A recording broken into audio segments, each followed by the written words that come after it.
Voilà, mes chers amis, on avait dit tout à l'heure toutes les raisons de Rabbi Haïm Palachi dans son Sefer.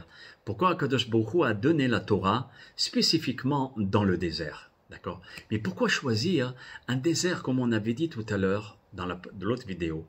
Pourquoi un désert si aride, si dur, d'accord? C'est vraiment pour faire souffrir le peuple d'Israël, où Dieu dit « Je t'ai fait venir dans un désert redoutable, où il y a des serpents venimeux et des scorpions, etc. » Mais pourquoi si cruel? Ok, un désert, mais pas un désert si dur. Alors, mes chers amis, écoutez cette réponse. Cette réponse, c'est que chacun d'entre nous, on doit se considérer comme un désert. Et si tu ne te considères pas comme un désert, Haz v'Shalom, tu risques, et tu étudies la Torah, alors à ce moment-là, tu risques de devenir un nahash, ça veut dire un serpent, ou bien un akrav, un scorpion. Même dans la Torah. C'est pour ça qu'il faut se considérer comme un désert. On peut être rempli de Torah, mais si on n'est pas comme un désert, on connaît tous des gens qui sont remplis de Torah, mais regardez la beauté qu'ils ont, c'est qu'ils sont humbles. Et tant qu'ils sont grands, tant qu'ils sont humbles. S'il n'a pas l'humilité, Chaz v'Shalom, il risque de devenir comme un nahash.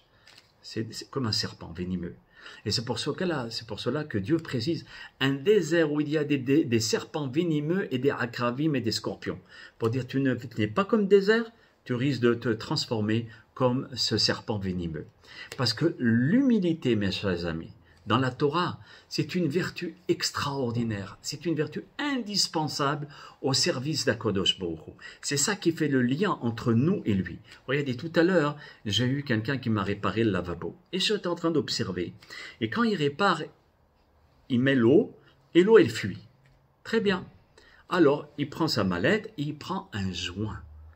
Et il met un joint entre les deux parties. Alors, dans ma tête, quand j'ai regardé ça, j'ai dit, waouh, c'est exactement ce que je vais dire dans le cours. Et je vous le dis. Ici, c'est le Ham Israël. D'accord? Ici, c'est la Torah. Les deux ensemble, d'accord? On fusionne. Mais qui c'est qui va fusionner, d'accord? Les deux, c'est le joint. Pourquoi? Parce que le joint, il représente l'humilité. Il est rien, le joint, apparemment, un petit morceau de plastique de rien du tout. Un beau lavabo, en belle matière. Ici, l'autre partie du lavabo. Waouh! Donc, les deux parties sont tenues par une chose qui n'est rien du tout apparemment. Eh bien, ce petite chose, c'est ça qui fait le lien entre les deux parties, et l'eau ne fuira pas. L'eau, c'est la Torah, d'accord? Là où coule l'eau. C'est la Torah. Tu veux que la Torah rentre dans toi, d'accord? Mets le joint. Ce joint-là qui est comparable à l'humilité. Et ça, je me dis, c'est extraordinaire. Et je vais vous rapporter une très très belle histoire par rapport à ce que je viens de vous rapporter, que l'exemple même des grands maîtres de la Torah, c'était l'humilité. Il y a de cela à peu près 300 ans. Il y avait un petit jeune homme qui s'appelait Shalom, qui venait du Yémen et qui est parti en Eretz Israël. Il était adolescent. Et où il va? Du Yémen jusqu'en Eretz Israël, à pied et à dos d'âne. Et malgré son jeune âge, ce garçon était déjà rempli de Torah, d'une connaissance dans les profondeurs de la Torah et je dirais de la Kabbalah. D'accord? Vous savez qu'au Yémen, il y avait des très très très grands Talmidei Hachamim qu'on ne connaissait pas. Parce que Ezra a souffert quand il a dit aux Juifs de rentrer en Eretz Israël, venez, on va construire le deuxième temple. Regardez, les sages de Yémen étaient tellement forts en Torah qu'ils étaient tous des prophètes, pareil. Et ils voyaient que dans l'avenir, que le deuxième temple va être détruit. Et Ezra a souffert dit non, ne te mêle pas des affaires de Dieu. D'accord? Si on fait Teshuvah, le temple ne sera jamais détruit. Et ils n'ont pas écouté Ezra. Ezra n'a pas été content et il les a pas maudits, mais il leur a dit, vous ne serez pas important, d'accord, dans la Torah. Et regardez, les sages de Yémen, on ne les connaissait pas. On ne les connaît pas. Ce n'est pas comme par exemple les sages du Maroc ou de Tunisie ou d'Algérie. On n'en connaît pas beaucoup. Et pourtant, là-bas, c'était des géants. On connaît le Rav Darzi, le Rav Sharabi, l'autre Rav que j'avais rapporté. Ça veut dire 3, 4, 5. Mais il y en avait des milliers. C'était tous des grands rabbanim. Regardez, c'était tous des prophètes. D'accord? Et donc, ça, c'est une parenthèse pour vous dire, c'était des grands. Et ce jeune homme, il connaissait les profondeurs de la Torah. Et où il va directement, quand il arrive en Israël, il va à Jérusalem. Et où à Jérusalem? Dans la yeshiva des kabbalistes à la yeshiva de Bethel, qui était dirigée par Rav Gedalia Hayoun, Zechot Tzadik Kadosh Bracha, un top dans la Kabbalah.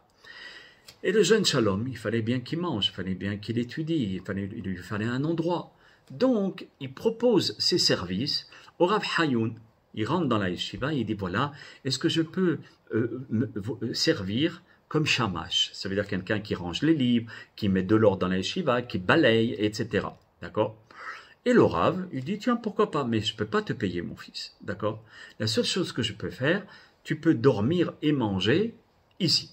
Le petit jeune homme était très content, il se dit, super. Et donc le jeune homme, Shalom, très bien, le shamash, il rentre, même dans les cours, d'accord, après avoir tout nettoyé la yeshiva, il rentre dans les cours et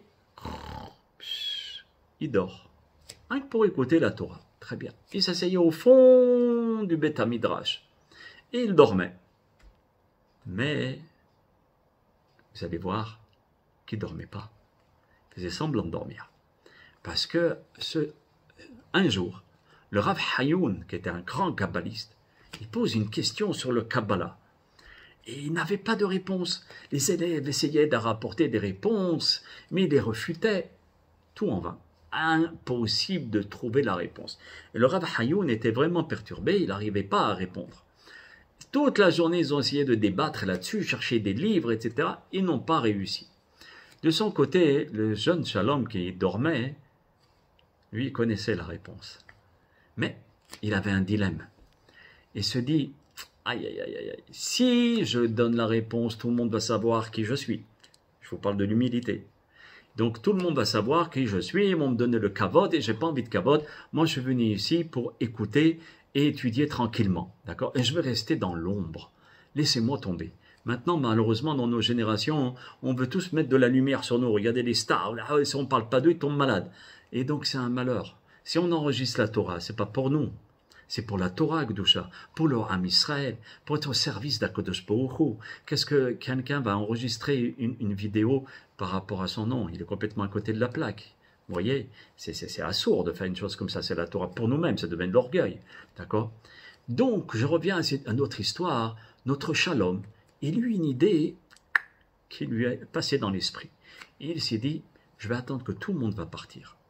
Quand tout le monde est parti le soir, manger et dormir dans leur maison, il prend une feuille, il rédige la réponse et il la met dans le livre du Rav Hayoun. Très bien.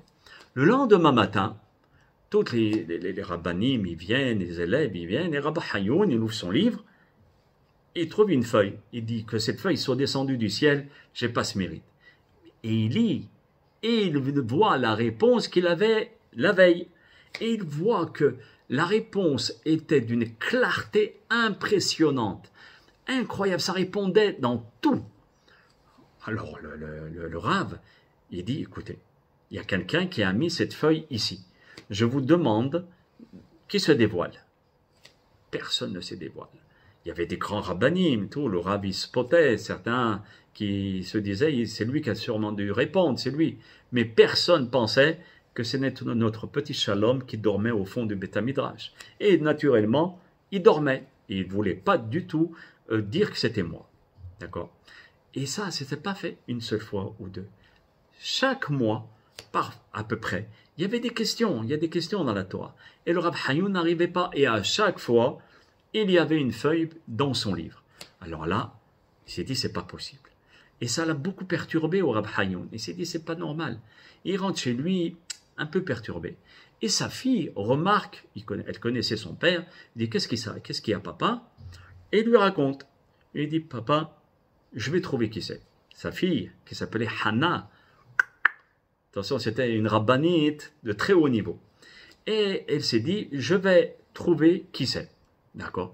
Et la maison, c'était très facile, la maison du Rav Hayoun était juste à proximité, juxtaposée, d'accord, à la yeshiva de Bethel. D'accord? C'était la yeshiva des kabbalistes de Jérusalem. Jusqu'à maintenant, dans la VIV, il y a une yeshiva des kabbalistes qui s'appelle la yeshiva de Bethel. La porte, elle est même en dorée, comme ça, d'accord? Blanche. D'accord? Blanche, pas dorée.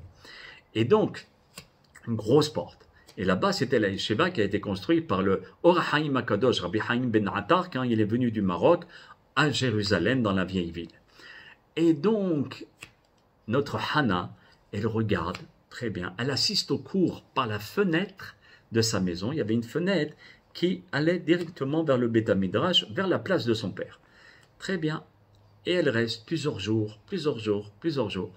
Et à la fin, elle reste et elle monte la garde et elle voit personne. Elle se dit, c'est pas normal. Une semaine, un mois, 2 mois. Et le jeune Shamash, un de ces quatre, il fait l'erreur. Il a oublié qu'il y avait la fenêtre et il commence à s'apprêter à remplir la réponse et il regarde le livre du Rav Hayoun et il pose, tic, il met à l'intérieur une feuille. Il n'a pas fait attention à la fenêtre. Il était tellement concentré dans la réponse qu'il s'est fait piéger. Donc, naturellement, la rabbinite Hannah transmet l'information à son père. Elle était jeune. D'accord. Et donc, le rabbi Hayoun convoque notre Shalom. Et il lui dit, écoute-moi bien. Tu vas me dire si c'est toi qui as mis les réponses ou pas. Il me dit, moi, à peine si je comprends ce que vous dites, Rabbi. Moi, je suis là pour me faire le ménage, nettoyer les tables, me poser des couverts, c'est tout. Moi, je connais rien. Et le Rav Hayoun, il fait un harem. Il lui dit, je te mets en quarantaine. Vous savez ce que ça veut dire quarantaine, pas si grand. Chemichement, on peut mourir dans le mois. D'accord. 1, de 2, si on est 10, mais il y a cette personne qui est en harem, on compte 9. Et cette personne-là n'est pas comptée dans le 10. Pendant tous les 40 jours du harem, c'est grave. Donc là, notre Shalom a eu très très peur. Et il s'est dit, Rabbi, vous m'avez coincé. Je suis obligé d'avouer, ouais, c'est moi. D'accord, je ne voulais pas qu'on sache que je connaissais des trucs, etc. Je veux rester dans l'ombre. Lui dit, il n'y a pas de problème. Tu resteras dans l'ombre pendant tout le moment où je serai vivant. D'accord. Mais le Rav lui affirme, écoute-moi bien, tu vas rester caché de cette manière. Et c'est vrai, c'est très très bien. Quand je vais partir de ce monde, tu vas te dévoiler et tu vas diffuser la lumière de ta Torah. D'accord? Et je t'annonce qu'après mon décès, c'est toi qui prendras ma place parce que j'ai vu le niveau que ça pouvait avoir pour pouvoir répondre à mes questions. D'accord? Et j'ai vu que toutes les réponses sont justes. Et donc de ce jeune homme, il est devenu l'illustre maître Rabbi Shalom Sharabi, Zecher Tzadik Kadosh Lebracha, qui a épousé la fille de Rab Hayoun, Hannah, d'accord. Et Baruch Hashem, nous sommes, alors, si vous voulez, Rabbi Shalom Mizrahi Sharabi, c'est exactement son nom, et son surnom, on le connaît plus par le Rashash, d'accord. Le Rashash, c'est l'initiation de Rabbi Shalom Sharabi. Il est né en 1720. Il est du Yémen, comme je vous avais dit, il est parti de ce monde en 1777. D'accord. Certains disent 1782. Il a été enterré à Yerushalayim, à Har, d'accord, Har Hazitim, d'accord. Pendant 30 ans, il a été le responsable de la yeshiva de Bethel jusqu'à son décès. Le Hida, Rabbi Haïm David Azoulay, qui était un de ses élèves, ça montre le niveau du Rav, d'accord. Il dit, mon Rav connaissait la Kabbalah par cœur, tous les noms d'Akadosh Baruch Hu, d'accord. Il étudiait oralement tous les 5 livres de la Kabbalah et du livre du Harizal. Et c'est lui qui a écrit le Sidur Arashash, d'accord. C'est un livre de prière basé sur la Kabbalah où tous les noms de Dieu sont marqués à l'intérieur. Ça s'appelle Rehovot Anaha. Ce livre de prière, il est encore utilisé jusqu'à maintenant par les kabbalistes de notre génération, d'accord. Et comme je vous ai dit, le Rashash est enterré au Har Hazitim le 10 Shvat, d'accord. C'est là-bas où il a été enterré. Et il nous fait la promesse que, avant de mourir, il a fait la promesse que celui qui viendra sur sa tombe pour faire une prière, sa prière Be'ezrat Hashem sera acceptée. Il fera tout là-haut pour accepter la prière. Donc c'était pour vous dire quoi? Regardez ce grand Rav d'une dimension incroyable. Comme je vous ai raconté dans une des vidéos qu'il a essayé de tenter de faire venir le Mashiach avec le Hida et Rabbi Yosef de la Rosa et qui connaissait tous les noms d'Akadosh Baruch Hu, la Kabbalah par cœur comme le témoigne le Hida Rabbi Haïm David Azoulay. Donc on ne part pas de n'importe qui. L'humilité, c'est ça leur grandeur. Vous voyez? Et l'humilité, c'est le joint. Par contre, attention, l'humilité aussi, elle comporte un danger. Et on va enregistrer une autre vidéo pour montrer que l'humilité, elle a des vertus et c'est comme ça qu'il faut se comporter.